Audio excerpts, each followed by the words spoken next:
Storm warning. Shut up, Beauty Pacific. Fort Worth has issued a severe thunderstorm warning for northeastern Tarrant County in northeastern Tarrant. Central Dallas County in north-central Texas. Northeastern until Tarrant. 8:30 p.m. Central Daylight Time.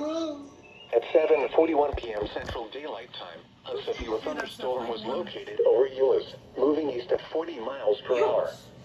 Hazard, 60 miles per hour wind gusts and quarter-size hail.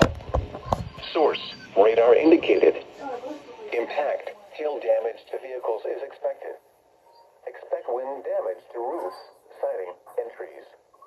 Locations impacted include Dallas, Garland, Irving, Grand Prairie, Mesquite, Carrollton, Rowlett, Euless, Bedford, Grapevine, Coppell, Farmers Branch, Bulk Springs, University Park, Colleyville, Ready. Cockrell Hill, and Sunnyvale.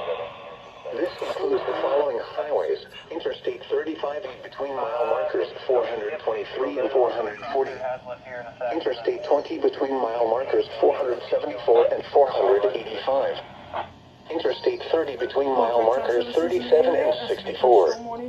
Interstate 45 between mile markers 278 and 284.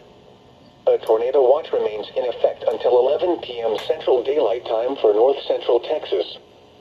For your protection, get inside a sturdy structure and stay away from windows. Mentioned a doubleheader.